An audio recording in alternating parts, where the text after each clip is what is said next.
Welcome, everybody, to the Big Book Roundtable in the Rico 12 family of recovery resources. We are here for anyone, anywhere, from any faith, any background, who is searching for a solution to something that baffles you, cunning, baffling, powerful, that you just can't seem to get a handle on. We are also a resource to the loved ones of those who are experiencing that, because honestly, if you're a loved one of those, you're experiencing the same thing. So, I'm Justin B. I'm a child of an all-powerful and perfectly loving God and a multidisciplinary addict living in the miraculous one day at a time recovery that is promised. It is promised over and over again in the Big Book of Alcoholics Anonymous. If I just do a few simple things, simple but not easy. I'm grateful to be the host of this podcast and grateful to be joined around this virtual roundtable by Nikki M. and David G. And the three of us are trudging this road of happy destiny as we go along here. Thank you both for being here today. Nikki, why don't you lead us off and introduce yourself, and then we'll go to David. Hi, everybody. I'm Nikki M., and I'm a grateful member of many, many fellowships. I've been in the rooms for, 13 years now, and I'm not going anywhere because I found two humans that actually like me and accept me as I am. I'm at the table with them right now. I'm not going anywhere. Awesome. Thank you, Nikki, and we're glad you're here at the table. David, you're up. Yeah, thank you, Justin, for your service. And Nikki, I'm always grateful to see you and be at the table with you. I'm David G. I'm an alcoholic addict of many sorts, living in Oklahoma in the USA. Been given the gift of recovery and been sober since August 8th of 1994. And I'm truly glad to be here today. Thank you. Thank you, David. Thank you, Nikki. All right, we're going to continue marching along in Chapter 7, working with others.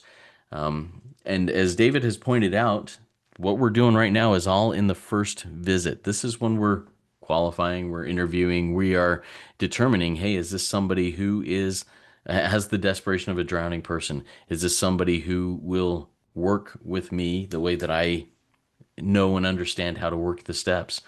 And we're going to continue in through that. We're starting today on page 91 on the paragraph that starts with when your man is better, and going through page 92, the paragraph that ends with the phrase, there may be little chance he can recover by himself.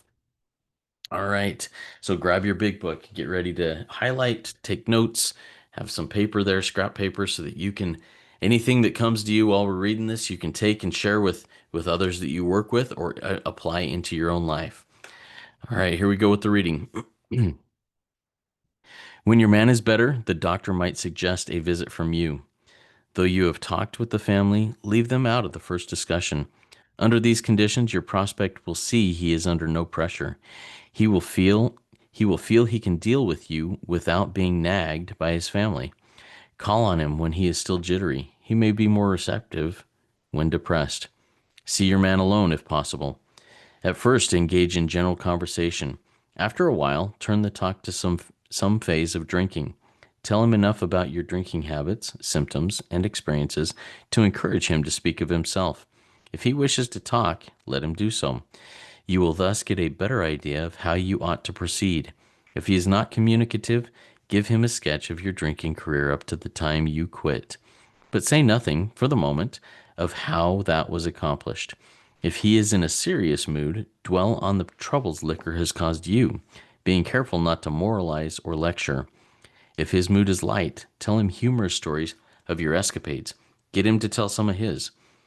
When he sees you know all about the drinking game, commence to describe yourself as an alcoholic. Tell him how baffled you were, how you finally learned that you were sick. Give him an account of the struggles you made to stop. Show him the mental twist which leads to the first drink of a spree. We suggest you do this as we have done it in the chapter on alcoholism. If he is alcoholic, he will understand you at once. He will match your mental inconsistencies with some of his own. If you are satisfied that he is a real alcoholic, begin to dwell on the hopeless feature of the malady. Show him from your own experience how the queer mental condition surrounding the first drink prevents normal functioning of the willpower. Don't, at this stage, refer to this book unless he has seen it and wishes to discuss it. And be careful not to brand him as an alcoholic. Let him draw his own conclusion. If he sticks to the idea that he can still control his drinking, Tell him that possibly he can if he's not too alcoholic, but insist that if he is severely afflicted, there may be little chance he can recover by himself. All right, so as we go through those handful of paragraphs, Nikki, what are some of the things as you go through line by line of that? What jumps out at you, and what experience, strength, and hope do you have for us? Thank you, Justin, for reading that. And there's just so much in there. Well, as I said, I think in our last episode, the doctors, this book was written a long time ago.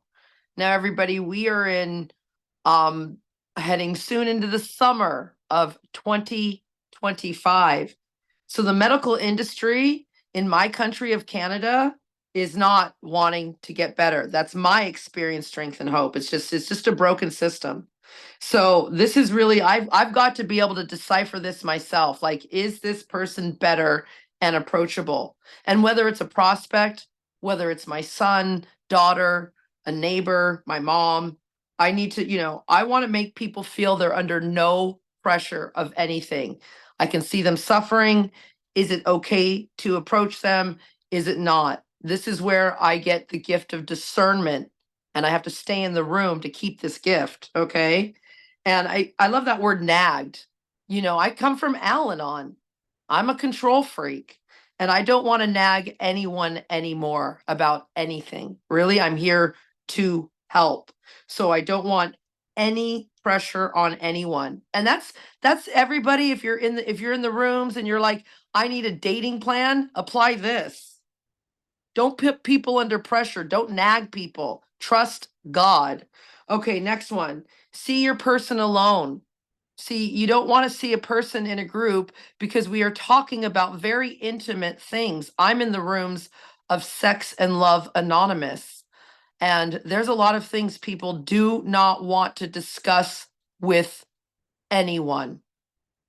I mean, I know the guys at the table here with me, David and Justin, we have to be spiritually fit because some of these things I hear, well, we all know it's incomprehensible demoralization. I've been there too, so I get it. And so I love this. I have like number one, have a general conversation. Talk in a general way. Don't get too specific. Don't get into too many details. I want to die. That's very general. Do you too want to die? Do you want to kill somebody? Because I want to kill somebody. I don't need to get into all the details. Turn the talk to some phase of my thinking. Now, through my entire big book where I see drinking, I put a TH over the DR because it's my thinking that leads to my acting out behavior. Okay. And then I love this where it's like, tell them enough about your thinking habits, symptoms, experiences, and then encourage them to speak of themselves. Now, I don't want to be taken hostage by anybody. I know David does a very thorough interview process. I don't. And so I can tell now. I don't know, my gift of discernment. Before I would take anybody through, and a lot of people did not get better, and they didn't want it. They weren't serious about it. But I stayed sober. And so now I will send the people who aren't so serious because my sponsees need somebody. But this is a checklist I have, Justin, and you know it, and hopefully we can put it into the show notes. And here it is. To get a better idea, we have in my fellowship a checklist, and it's like we just check it off. Does willpower work? Because it didn't work for me. Does resolutions, promises? How about controlled thinking and drinking? How about substitution strategies? How about being sick and the doctor saying you're going to drop dead? Did that stop you? No. How about ominous warnings from your family? Change of environment. I'm from California. Moving to Toronto, my problems came with me. Therapy. How about going to detox? Did that work? War stories, fear. I just go down the checklist. Did having a baby? How about getting a dog? Self-help books. Frothy emotional appeals. Did that work for you? Do slogans help you? Did your big book help you? Did your big book help you when you were going to go out? No, it didn't. You see, everything. We go through this human aid checklist. So I learn in 10 minutes or less about your habits, about all your human aids, about your easier, softer ways, about your middle of the road solutions that fail to keep you permanently abstinent from your sick thinking. And I don't moralize or lecture because, sir, madam, I did all the same things and I lost all the same things. I'm no better. I've lost everything you've lost, and I'm beyond human aid just like you. And then we're on the same page in 5 minutes or less from a checklist that's black and white in front of them. On page, and that's the same thing on page 92. I tell them how baffled I was. I was going to kill myself and kill my lover. I don't need to go through a checklist of things about how awful my life is. I want to die. And I learned I'm sick. Yeah, I said sick. Don't call me sick, Nikki. My daddy, my doctor, and I hate that. I'm sick. You want an easier, softer word? Because that's not me. An account of my struggles, I just gave them to you. Nothing keeps me sane and sober, and nothing will keep me from being stopped. I can't. Show them the mental twist, how it's going to be different this time, how my mind lies to me, how I have a liar living inside of me, how my addict life, remember, my addict life is my only normal one. I can't differentiate the true from the false. And then I'm on a spree. I'm on a spree, and go deep with my sponsees. It's not on the spree of whatever. It's a thought. I'm no good. My spree goes to I should die. How about you? Do you think like that too, dude? And they usually go, yeah. Okay. And down here, if I'm satisfied that this person is just like me, a real addict, right? And I dwelled on the hopelessness. Did you want to die too? Did you throw out your kids, your home, your entire life for this disease? I did too. And then we're basically on the same page. And I let them know you're not going to be able to do this by yourself, because look at your log and loser list. Look at all the things you've lost. Look at all the things you've tried. So let me know how you're going to do this on your own. Let me know, because I can't. And then they usually want to walk hand in hand in the spirit of the sunlight with me. It's real simple, but not easy. Can't wait to hear David. Thank you, Nikki. I've got a question for you when we get to that point. David, why don't you take us through this and share us your experience, strength, and hope? Yeah. Thank you, Nikki, so much for your share. And just thank you guys for being here today. This is really, really awesome. You know, when your man is better. That might be a minute. You know, it could be. Really, for me, I really don't go into a whole lot other than when people tell me, you know, I'm addicted, I'm an adulterer, I'm a drunk, I'm a whore, I'm an addict. I just tell them, you know, what would it feel like if you found out that these things weren't you, that it was someone posing as you, something? And it's not really an entity, it's an activity that lives within the mind. What if I told you that through resentment and through fear and through guilt and through shame and through trauma, this thing had created a self in you and you begin to live as that? What if I told you those things? Would you believe that? If I said, you know, that we can let you off the hook here, you might not have been responsible, you know, for what has happened, but you're going to have to be accountable for some of the actions you've taken. People usually look at me like I got two heads, for one thing, and the next thing they say is, hell yes, you bet. And I say, you know, I'm going to talk to you here in a day or so. I'm going to give you a little bit of time to let your mind clear here. You give it some thought. And if you're a praying man, you pray about it. And when I come back is what the first 5 letters of what you, or words that you read said, when your man is better. Now, the doctor might suggest a visit from you, and it's like Nikki said, only you. That ain't talking about a whole lot of other people.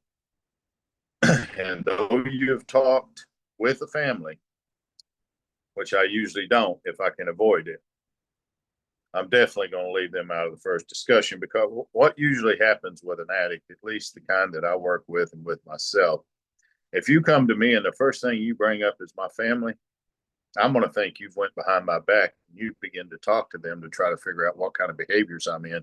And that ain't going to work. I'm going to shut you out. I'm going to shut down, probably run you off. For damn sure, I'm going to run you off. So But if you come with me, not with those, I'm really going to see that I'm under no pressure, like it says. I can deal with you without being nagged by them, because they do, I mean, and they do it out of what they think is love. But hell, it's not love, it's control. It's, I mean, yes, I know that we love our family. I love my son. I remember when him being in this condition. And I remember talking to an older lady in Al Anon. She'd been a friend for a long time. She'd sent a lot of alcoholics my way and addicts through the years, but it was my turn to call on her. And I remember calling on her. And she said, David, I want you to pray for him. And I said, I'm tired of praying. I'm just tired. I prayed, asking God this, asking. She said, why don't you stop asking God for every damn thing and start thanking him for everything? Thank you that he's alive today. Thank you that he's not dead yet. Thank you that no matter where he's at, God is at least watching over him. Thank you, God. Thank you, God. Thank you, God. So my prayers went from will you, can you, would you, help me, show me, to thank you. And that changed everything. So, call on him when he's jittery. Why? Because that's when an alcoholic is most willing, is when he's depressed. He'll be more receptive, our book says, and he will be. That may pass in the next day or two. Hell, he may not feel that way at all, but right there in that moment, you can believe that he's never going to forget that conversation. He's just not. In AA, we say it like this: you might not have had the last drink you've ever took, but you've damn sure had the last one you're ever going to enjoy. I promise you. In the same way with addiction. You may not have had the last drug. You might not have run around on your wife for the last time, whatever it may be, but you can bet you're never going to enjoy that behavior again, because now you know the truth after these conversations like this. So the book says, see him alone if possible. Sometimes the wife wants to be there, the kids want to be there. And I try really not to do that. I did that one time, but I had wrong motives in the whole damn situation, and it just didn't turn out. I wasn't able to help the kid because I allowed his mama to step in, and I'd had relations with her earlier in life. It was not a good idea, so I stay away from that if I can. Here's our direction. At first, engage in general conversation. After a while, turn the talk to some phase of your drinking. And that's usually what I do. We've had a lot of rain here in Oklahoma, so that'd be the first thing, man. At least it's dry today. Hot outside,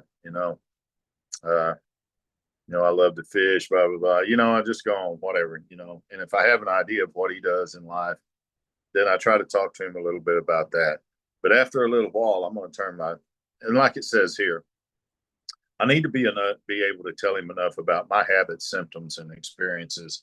And if I can't do that, I'm really a disservice of even being there.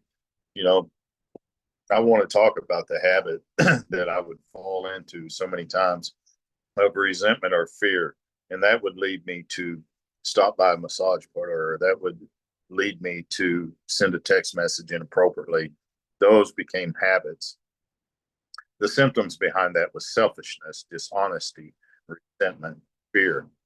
And my experience with all of that is that I always ended up drunk. I always ended up high. I always ended up in a very, very bad way.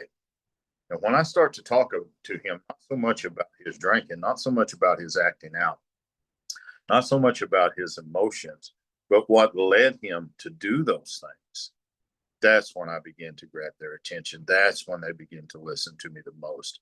I don't care how many times you've ran around. I don't care how much you've eaten. I don't care how much you drank or drug, or I don't care about that shit. I know what that looks like. But let's talk about what set you up to do that to begin with. And I can only do that by telling him about my habits, my symptoms, and my experiences. That will probably encourage him to talk about himself. It says if he wishes to talk, let him do so. And that's a hard thing to do, because you get someone who's in that state of mind, they either shut down or they're running off at the mouth so damn fast that you can't get a word in. But here, basically what that's telling me is don't dominate the conversation. Give him some room to talk, if he will. Don't let him get too far out there with a bunch of crazy shit. I'm not going to do that. I'm not going to sit and listen to that. I have guys tell me all the time. They'll call me, hey, man, before we start to read the book, could I run a couple of things by you? And I already know what's coming. It's all their problems, all their issues, all this. hell, you wouldn't be calling me if that wasn't the case. People don't call me whenever they're having the best of days and they're spiritually fit. They call when their ass is in the slammer or whatever, you know. So, but you know, if he's not communicative, I do kind of give him a sketch of my drinking career. Hey, I started out when I was very, very young. I ended up hurting a man to the point of death. I went to jail. I got out. I continued to drink. Led me down a bad road, man. I did some other things along with it, a lot of LSD, a lot of meth, a lot of different stuff. Yeah, I ended up, you know, in a bad place. And in 94, you know, I found some help and I'll leave it right there. I stopped. And just like the book says here. So I don't tell him how that was accomplished. If he's in a serious mood to dwell upon the liquor, the troubles that liquor has caused me. I need to talk about the jails. I need to talk about the divorces. I need to talk about the court cases, the judges that put me away for long periods of time. You know, I don't want to moralize. I don't want to lecture. I like what it says. If his mood is light, tell him some humorous stories of your escapade, not his, mine. And so, you know, and I have thousands of those. I mean, my God, you know, hell, I fell out of a car and the car ran over me. I ran over myself before. I passed out one time with my mouth wide open.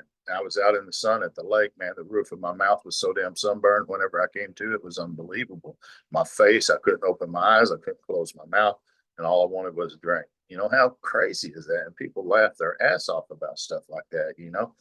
And so then I'm going to ask him, what about you?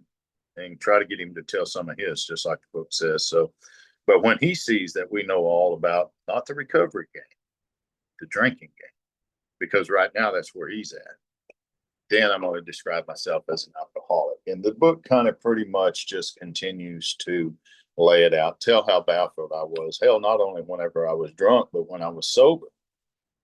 You know, how I finally learned that I was sick, that I was sick. Not that I am sick, but that I was sick. Giving him an account of the struggles you made to stop. Hell, I did antabuse. I remember one time I went and the doctor put me on antabuse and he told me, if you drink on this day, it would probably kill you. And, you know, at least you're going to be very sick and wish you was dead. And after a week, my mind convinced me that he was full of shit. He and the wife had got together and made up a plan for me not to drink anymore. That if I strained alcohol through bread, through light bread, just poured the whole bottle of alcohol, rubbing alcohol through it, I could drink it and be okay. And I did that. Holy shit. Yeah. So, you know, show him the mental twist that led up to that. I was mad. I was mad because he told me that. That's resentment. You know, I could go into the selfishness of that. I could go into the fear of that. I use chapter 3 a lot because they talk about the thoughts, the ideas, the concepts, and the beliefs. And that's what it says to do. Do this as we've done it in chapter 3. So if he's an alcoholic, he'll understand you at once. He'll match his mental inconsistency with some of yours. I'm not asking about his drinking at this point at all, or his thinking, or his whatever it may be. But if I'm satisfied, not him, but me, if I'm satisfied he's a real alcoholic, then we're going to dwell on the hopeless feature of the malady, and that's step 1. That is the powerlessness over the mind that we call self. It has nothing to do with your drinking or your thinking or your emotions or your acting out or any of that bullshit. It has nothing to do with that. You know, that's not the cause. No. And so anyway, you know, it's just, I don't know, we could go on forever about it, but I just know that this is the greatest joy in my life, is to be able to take someone from the depths of hell and the darkness that they're in, watch the light come on, watch them begin to recover, and watch them to begin to live a life more useful than anything that they could have ever imagined, to watch marriages heal, to see families reunite. Our book says this is an experience you must not miss. We know you won't want to miss it. Hell, you won't want to miss that, because for the first time in my life, I feel useful about something, because I've been given something that doctors don't have. I've been given something that psychiatrists don't have. I've been given the same experience as the hopeless alcoholic addict of many sorts. And I know what the solution to that is. Man, that's a hell of a gift. Not many of us get to have that. So I'm truly, truly grateful to be here. Thanks for letting me share in this part of the book, Justin. Thanks.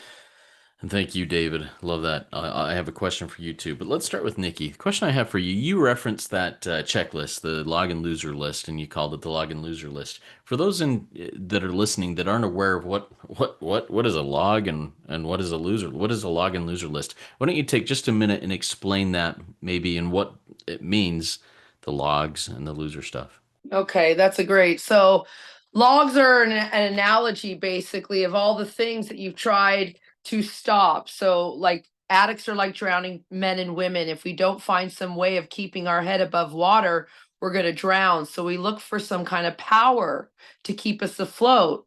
And we notice that there's logs. So logs could be like in 1992, my daughter was a log. After a few years, she wasn't enough to keep me sober. So I fell off that log and tried to pick up another log, maybe money. Then that didn't keep me sober. And then a lot of money didn't do that. And so then I got a pocket dog. You understand, all these things won't. So logs are our power that failed us and we slip and drown. And logs are best described as easier, softer ways, middle of the road solutions, half measures, and human aids. So what does that look like? My log list is like, exercise. Did having a tight ass keep me, enough to keep me away from him? No. Did incomprehensible demoralization? No, because I'll go out as David just said, he can't even, probably chew anything, but he's asking for a drink with his sunburned mouth. It's not enough to keep you sober. Remember David when you fell asleep in the sun, but I still want another drink, says David. Like these are the things that I go through with my sponsees, and we go through this checklist like David said, and we've all sponsored like doctors, lawyers. I mean, I've sponsored some very important people, and their intelligence and their money and their fame and their fortune isn't enough to keep them sober. You know what I mean? And then the loser list is all the things I've lost. So as I'm talking about all the things I've lost as a result of my inability to stay stopped from whatever my drug of non-choice is at that time, and we just run through it. Like, what did you lose? Did you lose time, family, spouse, children? Did you lose money? Did you lose your home? Did you lose your health? Did you lose opportunities? Did you lose your license? Oh no, Nikki, I didn't lose you just weren't caught. Don't you remember in 1984? You just weren't caught, Miss Al-Anon. I love Al-Anons. They're like, oh, I didn't go to jail. That was my son. Lady, you just weren't caught. Did you lose your self-esteem, your self-confidence, your emotional security, your responsibility? Did you lose your peace of mind? And we just go through, and in 5 minutes or less, maybe 15, we have identical log and loser list. And it's what's cool about this, and I'll end here, Justin, is that my log and loser list is exactly the same as yours. My log and loser list is exactly the same as David's. And I've never taken a needle and slammed heroin, but I've lost all the same things that David has. And I've tried all the same strategies. Does that make sense? Yeah, thank you for going through that, Nikki. I really appreciate it. David, I want to go back to something you said fairly early in your share here about avoiding the nagging. Let's see, he will feel he can deal with you without being nagged by his family. And you said, family and even I as a friend or whatever may feel like I am just trying to be helpful out of love, but it causes all sorts of issues. David, why don't you dive into that just a little bit more and talk about how, well, me just trying to be helpful is like the sunny side of controlling others or something like that. You mind sharing a little bit more about that? Yeah, sure. Our book tells us to be careful not to nag, and I think that's something I can do. I can nag on and on about my experiences, about this, about that. I can become a nag without knowing I'm a nag, and I don't know. If I come from a place of love, and experience, then I'm in a different state of mind than I am if I'm nagging. If I'm nagging, you know, that's kind of a hard question, really, but at the same time, I always look at it as someone else nagging. When I would read the book, I would look at it as somebody else was doing the nagging, the family. I was just there to help. It wasn't me. But I can promise you I can become a nag during that interview process if I'm not very careful.